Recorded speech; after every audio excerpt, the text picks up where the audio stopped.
तो अतिशयोक्ति नहीं कही जाएगी, क्योंकि इतना काम वश हो गए, संसार काम में हो गया।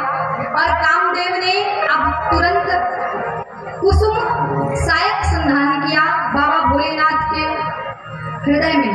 और तभी शंकर भगवान ने कि तब शिवती सर नयन उघारा,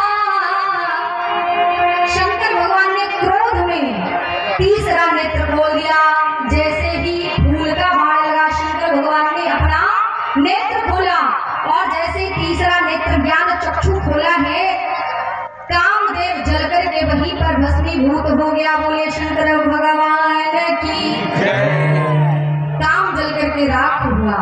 अब जैसे पता चला कामदेव की श्रीमती कामदेव जी की पत्नी को कि मेरे पति को शंकर भगवान ने जला दिया, रति बाल खोल करके रोती हुई, विलाप करती हुई, सिंदूर पोंछते हुए, रोते बिलखते शंकर भगवान के चरणों में गिर पड़ी।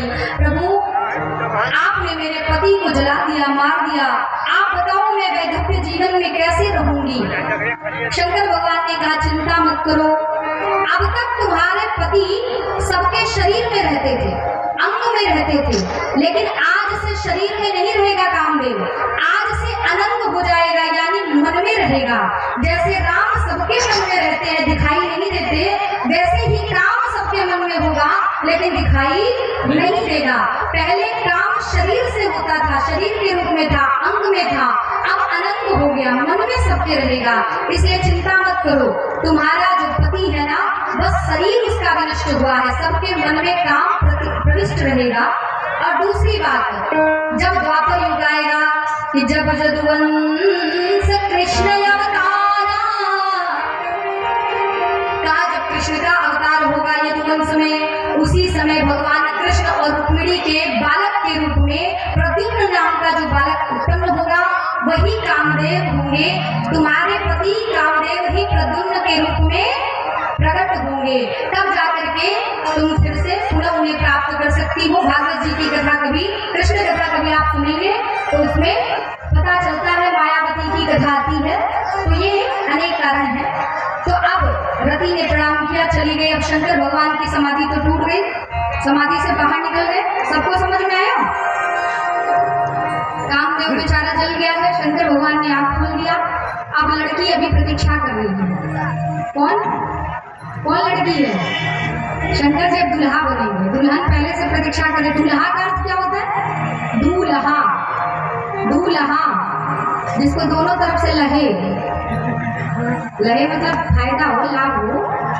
जब दुल्हा बन के जाता है कितनी सेवा होती है। देखो इस दिन इधर वाले भी, घर वाले भी खूब, अरे भैया खूब स्नान कराते, बड़ा ध्यान रखते हैं, कुछ खाया पिया, अच्छा इसके पास चेन नहीं है, सिकड़ी नहीं है, बहनोई का मांग के पहना दो, सब अपना अपना देते हैं।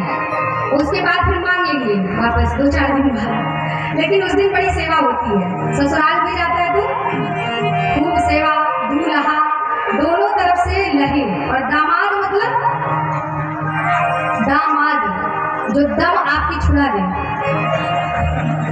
लड़की के माँ बाप का दम एकदम निकाल दे, उसी को कहते हैं दामाद। बेचारे परेशान हो जाते, इतना दहेज देना है, हे भगवान इतना देना है, तो ऐसे लोग दामाद होते हैं।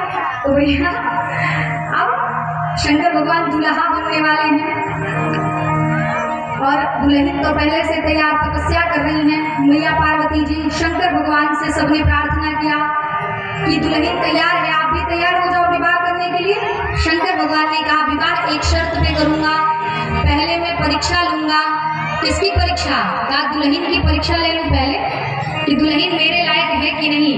तो 7 ऋषियों को भेजा, 7 ऋषियों का समूह है, विशिष्ट ऋषि हैं। 7 ऋषियों को शंकर भगवान ने बुलाया और कहा चले जाओ जंगल में, अरण्य में, पार्वती तपस्या कर रही हैं, परीक्षा लेकर के आना कि क्या वो मुझसे विवाह करने लायक हैं, क्या वो मुझसे विवाह करने योग्य हैं। 7 ऋषि गए और पार्वती जी की परीक्षा लेने लगे।